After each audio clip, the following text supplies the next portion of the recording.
Assalamualaikum warahmatullahi wabarakatuh. Halo anak-anak semua, kembali lagi bersama Bu Adia. Hari ini kita akan belajar IPAS kelas 5 dengan materi kenampakan alam bumi kita. Baik, adapun tujuan pembelajaran kita hari ini, yang pertama, setelah menyimak penjelasan pendidik, murid dapat menelaah bentuk alam, daratan, dan perairan dengan benar. Yang kedua, setelah mengikuti pembelajaran, murid dapat membiasakan diri untuk menjaga kelestarian lingkungan dengan menunjukkan tindakan nyata yang baik. Dan yang terakhir, melalui kegiatan diskusi, murid dapat menentukan kenampakan alam daratan dan perairan yang ada di muka bumi dengan benar. Nah, yang pertama ada pengertian kenampakan alam. Kenampakan alam adalah bentuk permukaan bumi yang terbentuk secara alami. Nah, ada yang tahu nggak sih bagaimana bentuk permukaan bumi? Baik, berdasarkan penelitian yang dilakukan para ilmuwan, ternyata bentuk permukaan bumi tidaklah datar dan mulus, melainkan bermacam-macam bentuknya. Ada daerah yang menonjol, ada daerah yang cekung, ada yang terisi oleh air, dan ada juga yang kering.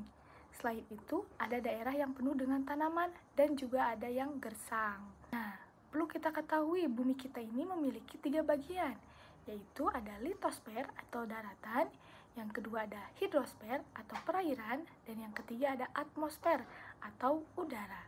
Mari kita bahas. Yang pertama ada litosfer atau daratan.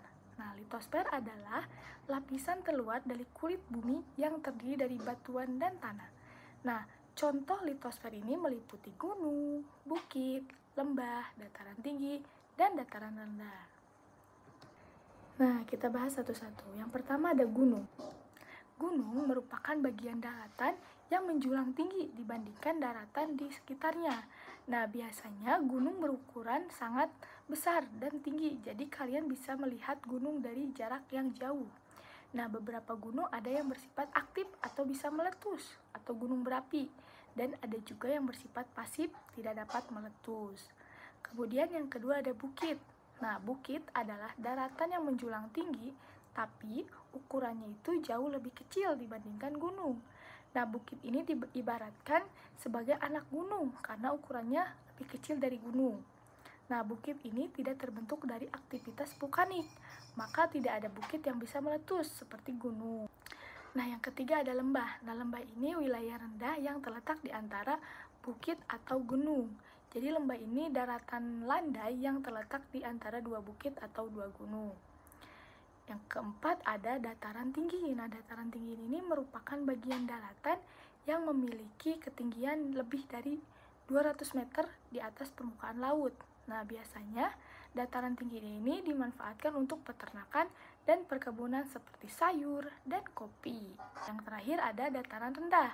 Nah, dataran rendah bagian daratan yang ketinggiannya antara 0 sampai 200 meter di atas permukaan air laut. Biasanya dataran rendah ini dimanfaatkan untuk permukiman masyarakat dan pusat kegiatan manusia. Seperti apa? Bekerja, belajar, dan belanja. Nah, tadi kan sudah litosfer. Litosfer itu tadi apa? Daratan. Nah, kemudian ada juga hidrosfer. Nah, hidrosfer ini adalah perairan. Nah, hidrosfer merupakan lapisan perairan yang meliputi seluruh permukaan bumi. Meskipun daratan di bumi tampak luas, sebenarnya wilayah yang tertutup air jauh lebih besar. Sekitar 71% permukaan bumi terdiri atas air, termasuk lautan, danau, sungai, dan rawa. Nah, mari kita bahas. Yang pertama ada laut. Nah, laut ini adalah perairan asin yang luas yang menutupi sebagian besar permukaan bumi. Nah, lautan ini berfungsi sebagai ekosistem bagi kehidupan laut, pengatur iklim global, serta sumber air dan makanan bagi makhluk hidup. Nah, yang kedua ada danau. Nah, danau merupakan daerah luas yang tergenang oleh air dan dikelilingi oleh daratan. Nah, danau ini terbagi menjadi dua. Ada danau alami dan danau buatan. Kalau danau alami itu terbentuk secara alami akibat fenomena alam, seperti letusan gunung dan gempa bumi. Kalau danau buatan itu terbentuk karena dibuatnya itu oleh manusia. Nah, biasanya dimanfaatkan untuk menyimpan air, mengatur aliran sungai untuk mencegah banjir, dan untuk menghasilkan energi listrik atau PLTA. Yang ketiga ada sungai. Nah, sungai ini adalah aliran air yang mengalir dari tempat yang lebih tinggi ke tempat yang lebih rendah. Nah, biasanya menuju laut, danau, atau sungai yang lebih besar. Nah, air sungai bisa berasal dari air hujan, mata air, danau, dan waduk. Dan yang terakhir ada rawa. Nah, rawa ini daratan basah yang tergenang air secara terus-menerus. Di rawa berasal dari hujan, sungai, air tanah, dan lautan. Nah, rawa dapat berisi air tawar atau air asin, atau air laut tergantung lokasi rawa tersebut. Nah, yang ketiga ada atmosfer atau udara. Tadi kan sudah litosfer itu daratan, hidrosfer perairan, dan yang terakhir ada atmosfer atau udara. Nah, atmosfer ini adalah lapisan udara yang menyelimuti permukaan bumi. Nah, dalam atmosfer ini terdapat udara yang bisa dihirup atau digunakan oleh makhluk hidup seperti kita. Ada oksigen, O2, karbon dioksida, CO2, dan nitrogen, N2.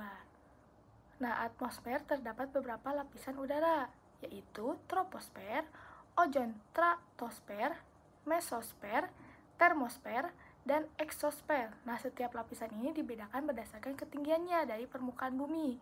Nah, berikut urutan lapisan atmosfer berdasarkan ketinggiannya.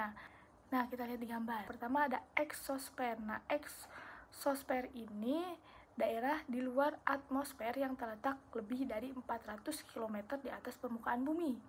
Yang kedua ada termosfer. Nah, daerah atmosfer yang terletak antara 50 sampai 400 km di atas permukaan bumi.